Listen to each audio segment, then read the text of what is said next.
I'm in my 84th year, let's put it that way. 84th year. Yeah. 19 years old, got stationed at Fort Carson, Colorado, and I was there for 10 months, and I was in a mule pack gun outfit. We had little 8mm guns. Took 8 mules to carry one gun. You break it down, break it apart in parts, and it took 8 mules to carry one gun. And I was in that outfit for 10 months, and then that's when they shipped me to Korea. Well, we went to town, just like all GIs. On our time off, we'd go to town. And for 15, 20 cents, you could catch a bus to town and see what you could find to do, you know. And so I said, well, let's go to church. And he said, well, that'd probably be good. Walked into church, and Mary Lou was the pianist in the youth group. And so she caught my eye right off the bat. But Mac was much more brave than I was, so he asked her out, and she went out with him once. And then the next time we went out as a group, she said, I'm done with Max because he got a foul mouth. And she was a Christian, and so she didn't put up with that. So then she asked me to go swimming one day.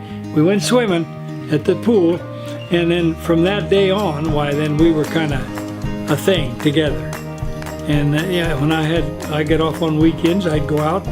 She'd invite me to their house for dinner, and we'd go on picnics, and that went on for 10 months while I was in Colorado Springs. And then I got my orders to go overseas. And so, okay, I said, Mary Lou, I have to go overseas, but if you'll come to Billings just before I have to get on the airplane, I'll have a diamond ring for you. And so she rode a bus from Colorado Springs to Billings, Montana, all night long, and got up there in time. And of course, I had about, I don't know, 4 or 5 days. And we dated and talked, and I gave her the ring, and so then we were engaged, and then I had to get on an airplane and take off for Korea. So that lasted, I was overseas 2 years and 3 months before I could get home. And about 3 weeks after I got home, we were married.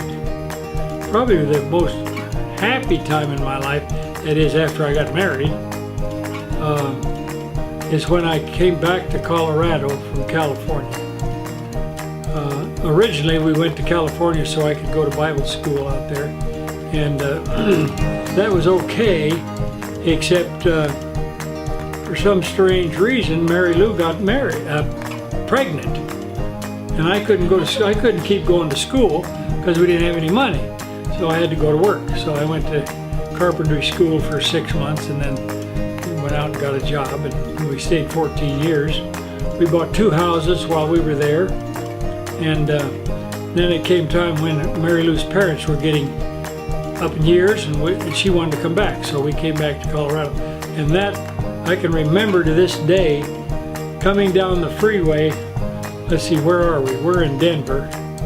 We came down I-25, down through there, and I can remember the road and the rest stop and everything. It was just before Colorado Springs, and we'd been driving quite a while, so we stopped there and rested. And I said, well, the next time we go, we'll be in Colorado Springs.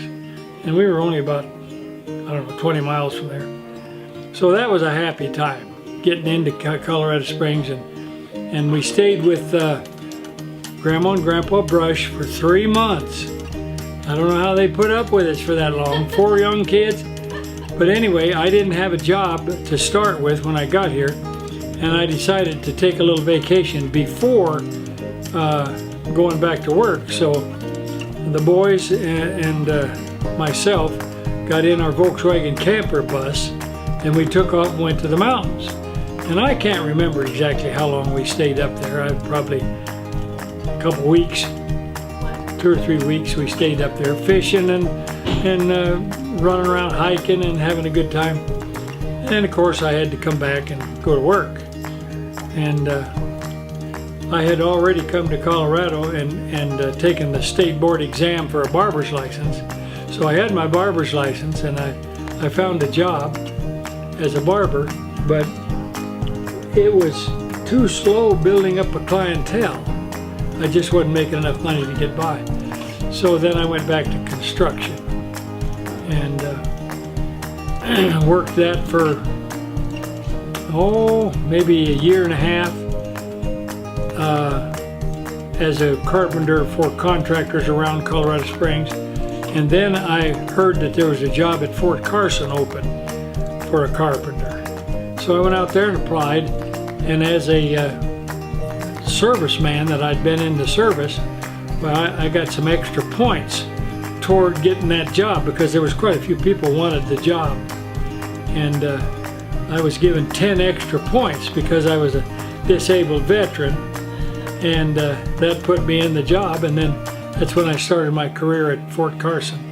Once I got established on that job at Fort Carson, I started getting annual leave. Once I started getting annual leave, well then every time a holiday came along, 3-day holiday came along, we were gone.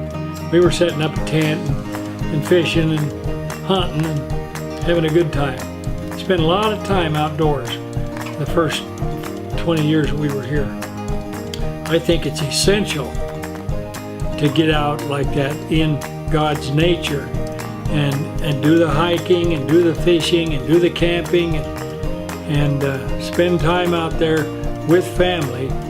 And once you get extended families, then we used to get together with, just like we did today.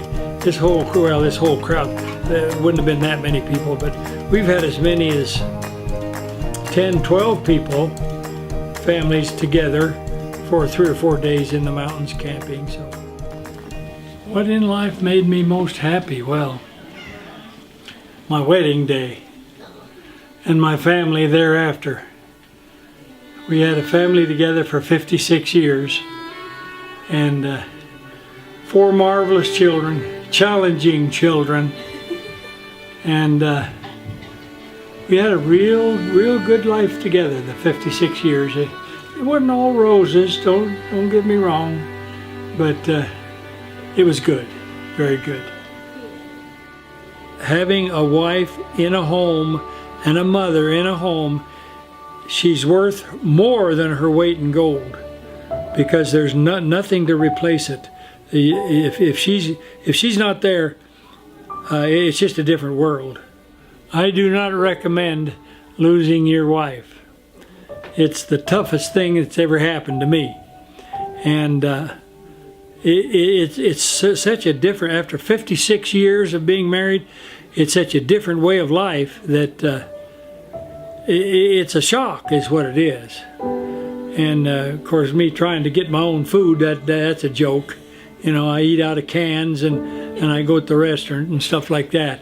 I talk to her pretty regular, saying, you know, hang on, I'm coming.